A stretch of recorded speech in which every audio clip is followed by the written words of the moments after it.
Captain Jake Morrison walked slowly across the bridge of the ESS Thunder. His boots made soft sounds on the metal floor as he moved toward the large window that showed the stars. The view outside was beautiful but empty, just like it had always. Jake stopped at the window and put his hand against the cold glass. Behind him, his crew worked at their stations. The soft sounds of computers and quiet voices filled the bridge. Everyone was doing their job, but Jake could feel the tension in the air. Today was the day they would leave Earth's solar system for the first time. The Thunder was huge. 3 kilometers long from front to back. It was the biggest ship humans had ever built. The hull was thick and strong, made from new metals that could survive almost anything space could throw at them.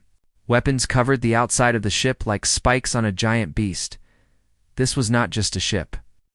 This was Earth's first Star Destroyer. Commander Lisa Hayes looked up from her computer screen. She had been checking the ship's weapons for the third time that morning. Everything was working perfectly, but she always checked again. That was her job as tactical officer, Captain, Lisa said. All weapon systems are ready. The new plasma cannons are charged and the missile tubes are loaded. We have enough firepower to destroy a small moon. Jake nodded but did not turn around. Good work, Lisa. How about our shields? The energy shields are at full power. The new design should protect us from anything we might run into out there. Jake finally turned to face his crew. These were Earth's best people, scientists, soldiers, engineers, and explorers. They had all volunteered for this mission knowing they might never come home. The trip to Kepler 442 would take 2 years each way. If something went wrong, Earth could not help them. Dr. Amy Carter sat at the science station. She was studying data from the long-range telescopes on Earth. For months, those telescopes had been watching the Kepler 442 system. What they saw there was strange. Structures that looked artificial. Buildings or machines made by someone else. Not humans, Dr. Carter, Jake said. What do your instruments tell you about our destination? Amy looked up from her screen. Her eyes were bright with excitement. Captain, the structures in the Kepler 442 system are definitely not natural. They are too regular, too organized. Someone built them. The question is, who? Chief Engineer Pete Walker was checking the ship's engines from his station. The Thunder used new fusion drives that could push the ship faster than anything humans had built before. The engines were his babies. He knew every pipe, every wire, every bolt that held them together. Captain, Pete said, the fusion drives are running perfectly. You can make the jump to hyperspace whenever you give the order. Jake walked to the center of the bridge. Around him, his crew waited for his decision. For 50 years, Earth had been trying to contact alien life. Radio signals sent into space. Laser messages aimed at distant stars. Robot probes launched toward promising planets. Always the same result. Nothing. The galaxy was silent. Many people on Earth had started to believe that humans were alone, that in all the billions of stars and planets, only Earth had life smart enough to build spaceships and send messages. But Jake did not believe that. The universe was too big for humans to be the only ones. Communications specialist Maria Santos was listening to signals from space through her headphones. Most of what she heard was just noise. The natural sounds of stars and planets and empty space. But sometimes, very rarely, she heard something different. Captain, Maria said suddenly. She pulled off her headphones and looked worried. I am picking up something strange. A signal from the direction of Kepler 442. Jake walked quickly to Maria's station. What kind of signal? It is very weak. It's almost hidden in the background noise, but it has a pattern. It repeats every few minutes. This is not natural, Captain. Someone is sending this signal on purpose. Dr. Carter came over to listen. She put on the spare headphones and closed her eyes to concentrate. After a few minutes, she opened her eyes and looked at Jake. This is definitely artificial, Amy said. The pattern is too complex to be natural. But Captain, there is something strange about it. The signal sounds like a warning. Jake felt a chill run down his back. A warning. What could alien beings be warning them about? Navigation Officer Danny Cooper looked up from his charts. Captain, we are ready to make the jump. All systems are green. The hyperspace generators are charged, and the course is set for Kepler 442. Jake looked around at his crew one more time. They had trained for this moment for 3 years. Earth was counting on them to make first contact with alien life, to finally break the silence that had lasted for so long. "All hands, prepare for hyperspace jump," Jake announced over the ship's communication system. Throughout the thunder, 800 crew members stopped what they were doing and secured themselves. For the jump, the hyperspace generators began to spin up. The sound grew louder and louder until the whole ship was vibrating. Outside the windows, the stars began to stretch and blur as space itself bent around the thunder. Then in a flash of light, they were gone.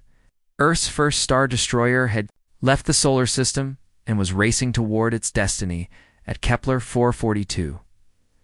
Behind them, Earth grew smaller and smaller until it was just another point of light among the stars.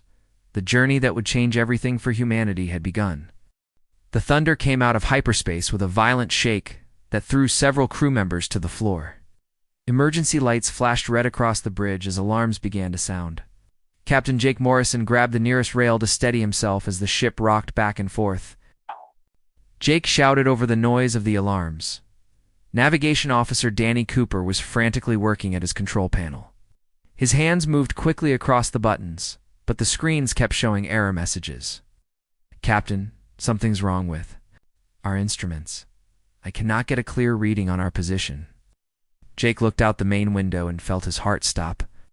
They were not alone in the Kepler 442 system. The space around them was filled with wreckage.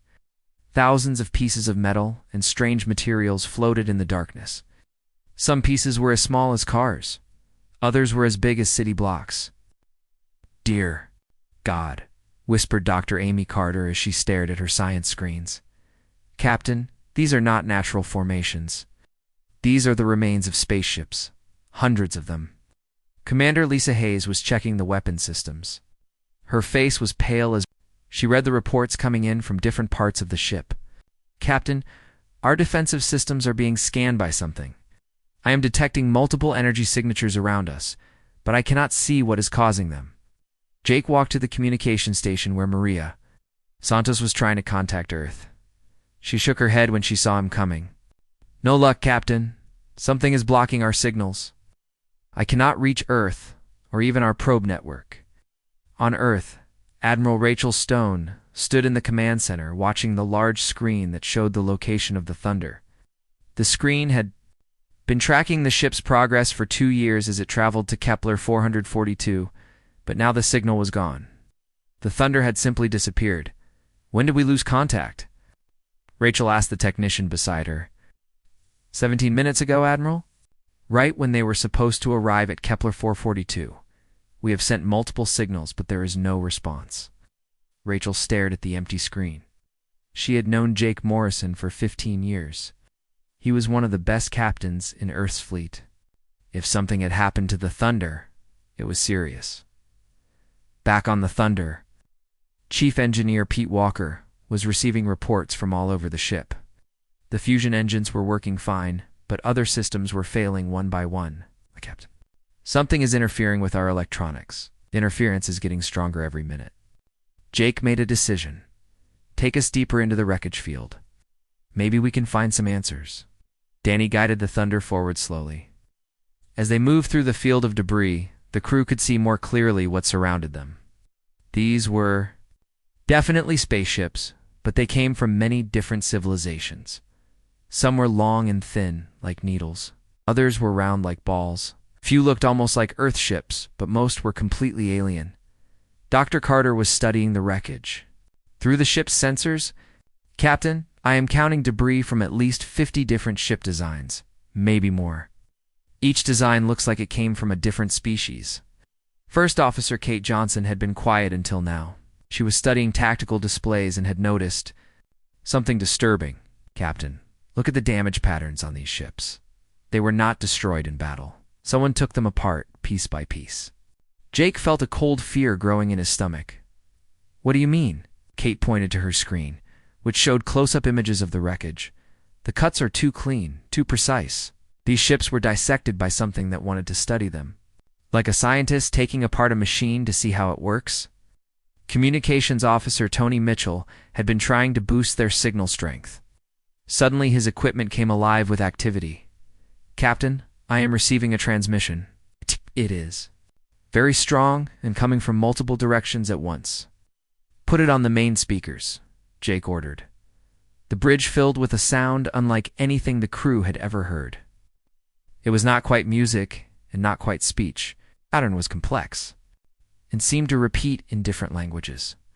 As they listened, the crew began to understand that this was not a greeting. It was a warning. Dr. Carter was recording everything. "Captain, this signal is being broadcast in dozens of different languages. Most of them I do not recognize, but I can make out parts of a few. This is definitely a warning message." "Warning about what?" Jake asked. Before Amy could answer, something appeared outside the ship's windows. At first it looked like a piece of space debris, but as it came closer, they could see it was artificial.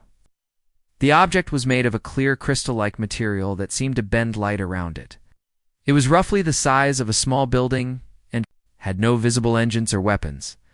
Captain Lisa said in a tight voice, "That thing is scanning us. I can feel our systems being analyzed." Our crystal objects began to appear around the thunder. They moved without any visible means of propulsion, floating through space like ghosts. Soon there were dozens of them, all pointing toward the human ship.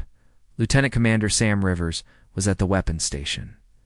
"Captain, should I target those objects?" "Not yet," Jake said. "We need to understand what we are dealing with first." Dr. Carter's equipment was going crazy with readings. "Captain, these objects are ancient. The energy signatures suggest they have been here for millions of years. They are some kind of automated system." Tony Mitchell continued to monitor the warning signal. He had been working with the ship's computer to translate parts of the message. What he found made him sick to his stomach. "Captain," Tony said quietly, "I have translated part of the message. It says that any species capable of receiving this signal has become too advanced to be allowed to survive." The bridge fell silent, except for the humming of the ship's systems. Jake looked around at his crew and saw the same realization in their eyes that he felt in his heart. They had found the answer to why the galaxy was silent. These crystal objects, these ancient watchers, had been destroying every civilization that reached the stars. The wreckage around them was not the result of wars between species. It was the result of a systematic extermination program that had been running for millions of years, and now humanity had joined the list of species marked for elimination. The crystal objects moved closer to the thunder. Captain Jake Morrison watched them through the bridge windows and knew that time was running out. The Watchers had destroyed thousands of civilizations before humanity had even learned to make fire. Now they were studying Earth's first star destroyer like scientists examining a new species of insect. Chief Medical Officer Dr. Ryan Bell rushed onto the bridge with a worried look on his face. "Captain, we have a problem. Crew members on decks 7 and 8 are getting sick. They were near the outer hull when those crystal things started scanning us." "What kind of sick?" Jake asked. "Headaches, dizziness, and some are having trouble remembering things. Whatever those objects are doing to scan our ship, it is affecting human brains." Jake felt anger growing inside him. The Watchers were not just studying the Thunder's technology, they were studying the crew as well. Learning how humans worked so they could better destroy them. Dr. Amy Carter had been working non-stop at her science station. She looked up with excitement in her eyes. "Captain, I think I understand how these Watchers work. They are not individual machines. They are all connected to each other through quantum entanglement." "Explain it in simple terms," Dr. Jake said. "Think of them like a computer network spread across the entire galaxy. Each crystal object is like a computer terminal connected to a main server somewhere else. If we could find that main server and shut it down, all the Watchers would stop working." Science Officer Professor Helen Price had been helping Amy analyze the Watcher technology. She pointed to readings on her screen.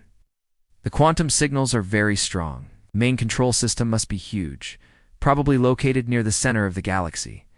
Chief Engineer Pete Walker had been listening to the conversation while monitoring his engines. Captain, I might have an idea. If these things use quantum entanglement, we could disrupt their connection by overloading our fusion reactors. How? Jake asked. We create a controlled explosion that produces a quantum cascade. It would be like setting off an electromagnetic pulse, but much stronger. The cascade would break the quantum connection between the Watchers and their control system. Jake knew there was a catch. What would happen to the Thunder? Pete looked down at his hands. Ship would be destroyed, Captain. The quantum cascade would tear us apart from the inside. But it might give Earth a chance to prepare for what is coming. The bridge was quiet as everyone understood what Pete was suggesting. They would have to sacrifice themselves to save Earth, but even if they succeeded, there was no guarantee that Earth could defeat the Watchers when they came. Security. Chief Brad Allen had been organizing teams throughout the ship. He came to the bridge to report to the captain. Sir, I have explained the situation to the crew. They voted on what to do next. And, Jake asked. 800 people voted, Captain. The result was unanimous. Everyone agrees we should try Pete's plan. They all understand what it means. Jake felt proud of his crew, but also sad. These were good people who deserved to go home to their families. Instead, they were choosing to die in the cold darkness of space to protect Earth. Commander Lisa Hayes was monitoring the Watchers outside the ship. Captain, the crystal objects are moving into attack positions. I think they have finished studying us. Through the windows, the crew could see energy building up inside the crystal structures. The clear material began to glow with a blue light that hurt to look at directly. All hands, battle stations, Jake announced over the ship's communication system. Throughout the thunder, crew members ran to their positions.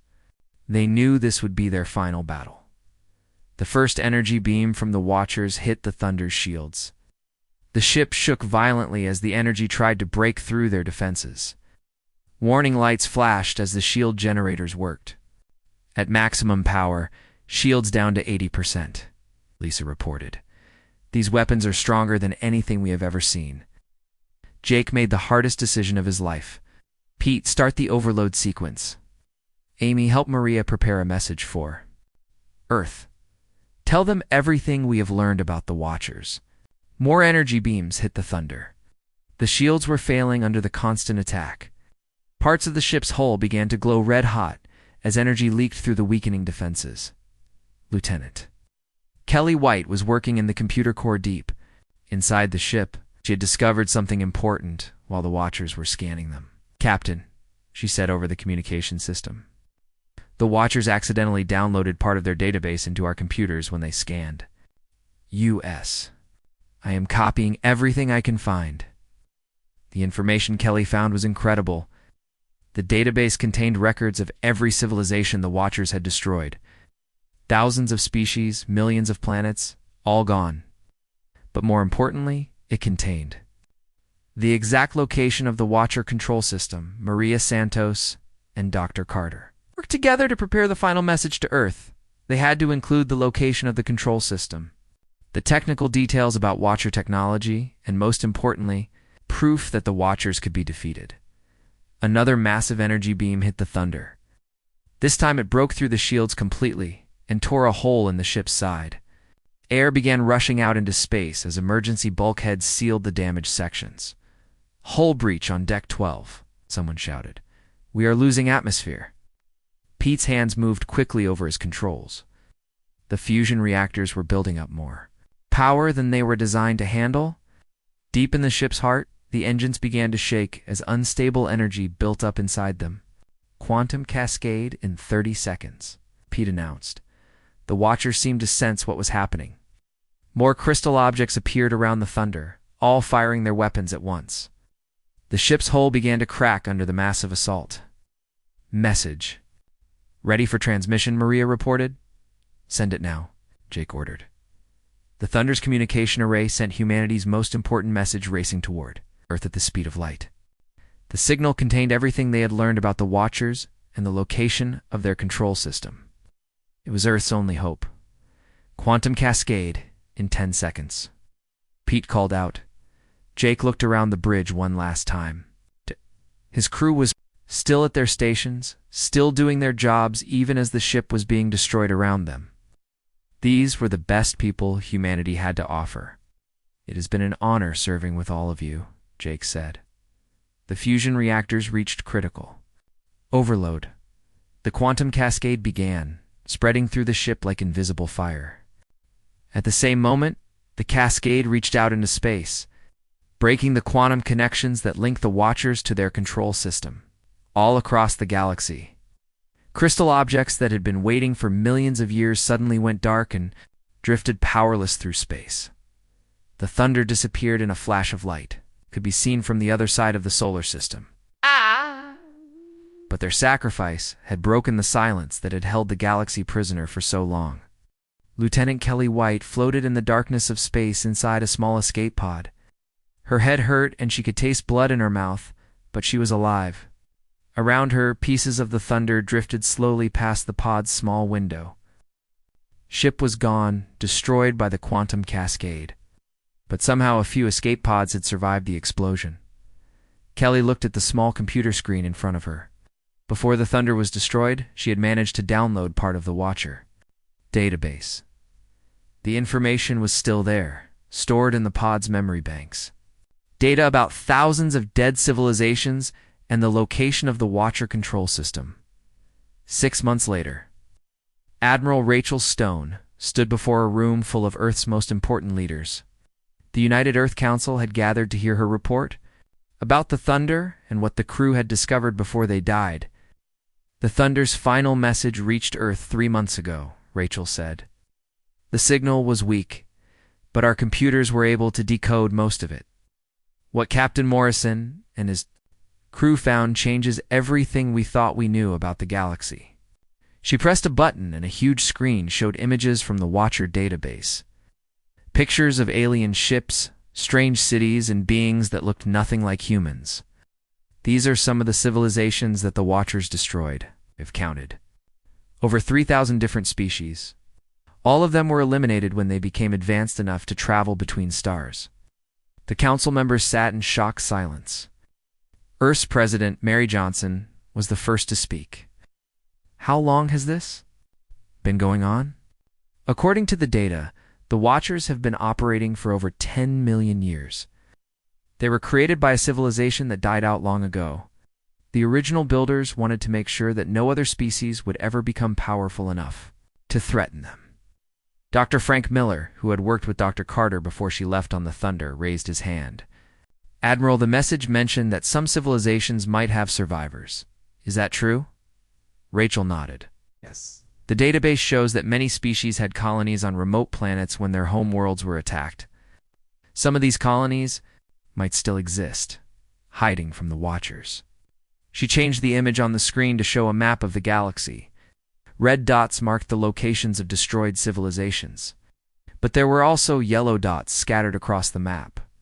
These yellow markers show where the Thunder's crew thought survivor colonies might be located, planets that were too small or too far away for the Watchers to find. Construction Chief Angela Davis had been put in charge of building Earth's new fleet. She stood up to address the council. "We have been working day and night to build new ships. The Thunder's sacrifice gave us the technology we need to fight back. We now know how Watcher weapons work and how to defend against them." "How many ships do we have?" President Johnson asked. 12 Star Destroyers are already finished, with 20 more under construction.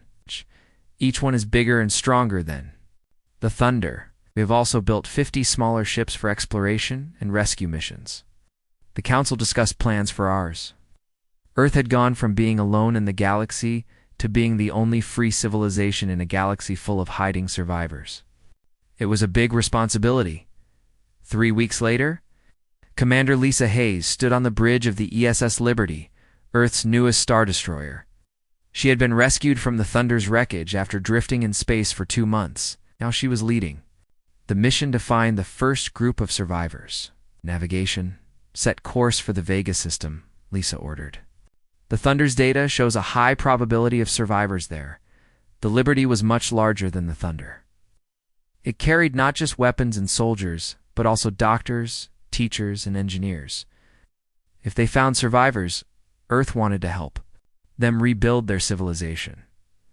Dr. Miller was studying the information they had about the Vega system, Commander, according to the database.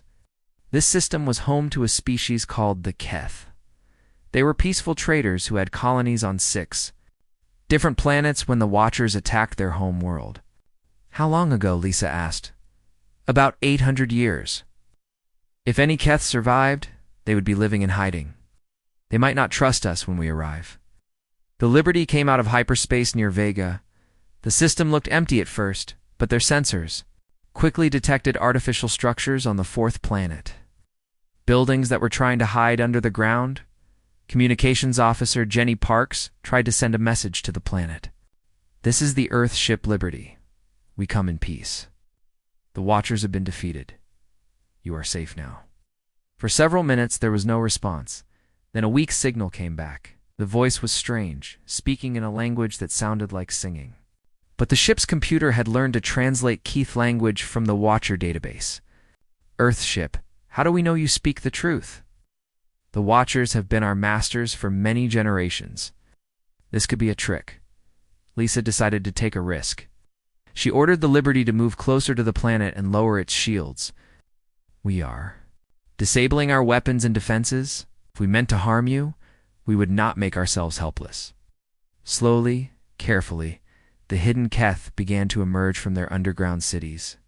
They had been living like prisoners on their own planet for 8 centuries, always watching the sky for signs of the crystal ships that had destroyed their world.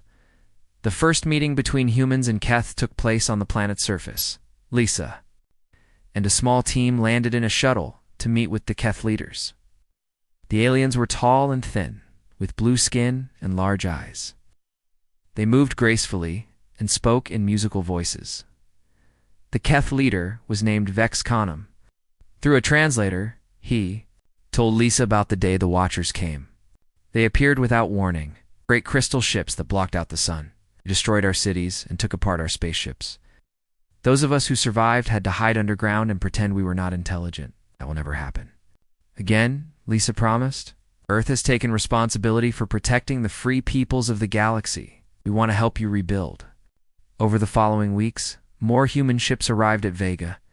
They brought medical supplies, food, and technology to help the Keth rebuild their civilization. The aliens were amazed to learn that the Watchers were gone and that they could once again reach for the stars. But the Keth also brought disturbing news. There are others like us, Vex Khanum told Lisa. Survivors of different species scattered across the galaxy. Some have been hiding for thousands of years. They've forgotten how to build ships or even how to read their own history, Lisa realized. That Earth's mission was bigger than anyone had imagined. They were not just liberating a few hidden colonies. They were trying to bring an entire galaxy back to life after millions of years of enforced silence. The breakthrough had come. Humanity had made contact with the first survivors and proven that the galaxy could be free again. But this was just the beginning of a much larger story. 2 years had passed since the thunder broke the galaxy's silence. Admiral Rachel Stone stood on the observation deck of the massive space station orbiting Earth. Through the thick windows, she could see dozens of ships coming and going. Human vessels mixed with alien designs as the galaxy slowly came back to life.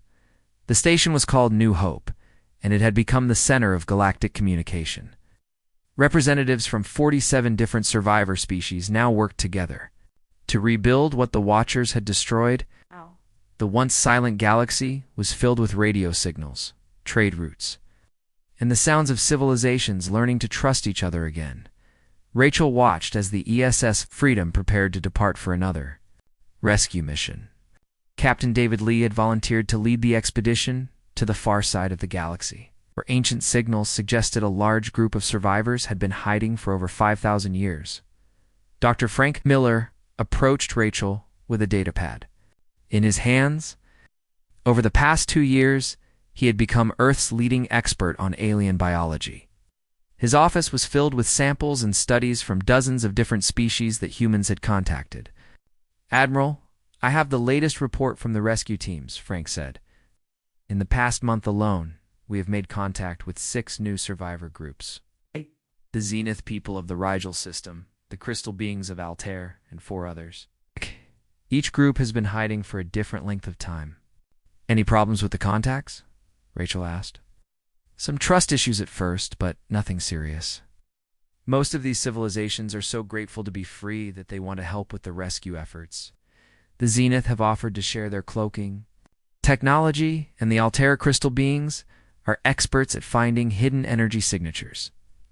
Rachel nodded. The cooperation between species had been the biggest surprise of the past 2 years. She had expected conflicts and competition, but instead found beings who had learned the value of working together through centuries of shared suffering. Commander Lisa Hayes entered the observation deck wearing the new uniform of the Galactic Liberation Fleet. The uniform combined elements from many different cultures, showing that Earth was no longer acting alone in its mission to free the galaxy. Admiral, we have received a message from Captain Morrison's memorial site, Lisa said. The Keth have finished building the monument? Rachel smiled. The Keth had insisted on creating a memorial to the Thunder's crew in their capital city. It was a beautiful crystal structure that sang in the wind, telling the story of the humans who died to free the galaxy from the Watchers. Any word from the deep space exploration teams? Rachel asked. Yes, ma'am. Captain Sarah Kim reports that her team has found the remains of the original Watcher builders. Their home system is completely dead, but the ruins contain incredible technology. The science teams think they can learn how to build better ships and maybe even find a way to bring back some of the extinct species.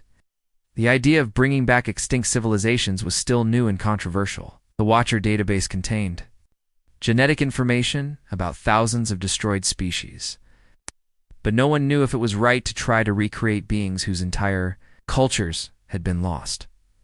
Dr. Miller had been studying this possibility for months. Admiral, I think we should be very careful about resurrection projects.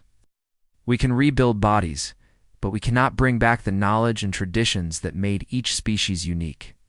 What do you recommend? Rachel asked. We focus on helping the survivors first.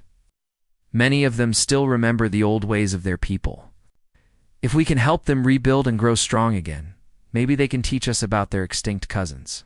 A new voice joined the conversation. Vexkanam, the Keth leader, had arrived at the station for the monthly council meeting. His voice was now familiar to the human crew, and his translator had learned to capture the emotions in his speech.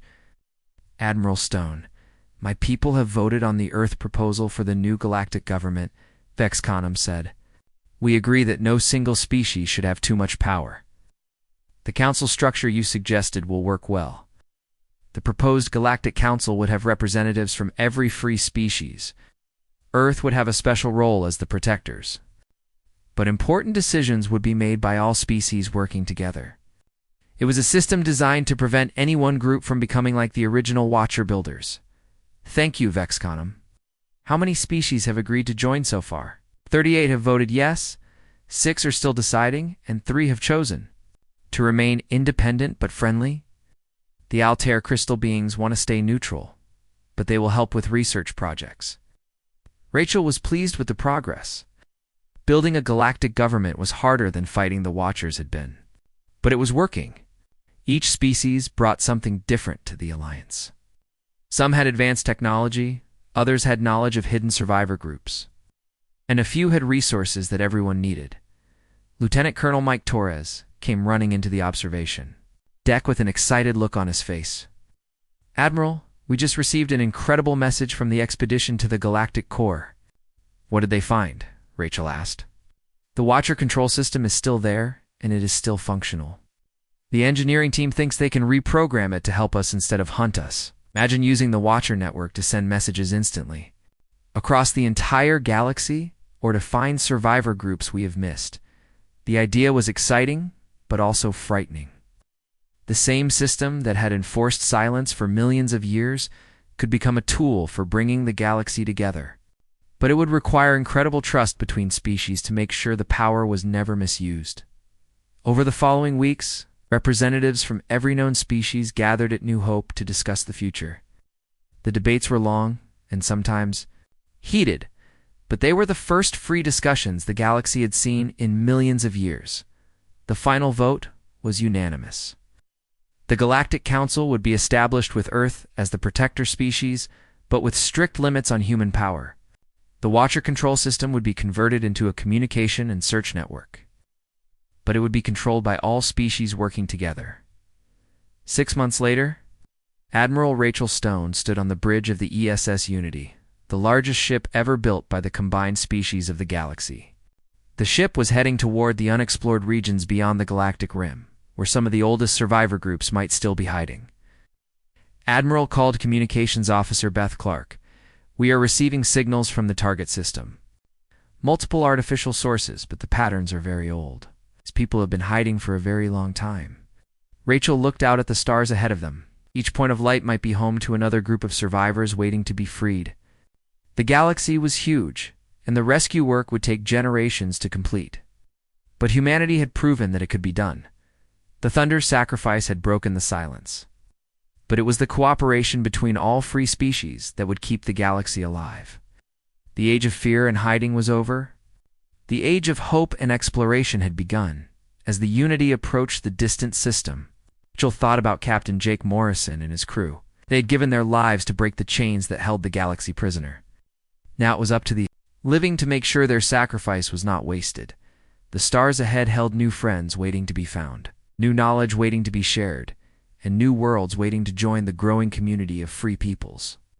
The galaxy would never be silent again.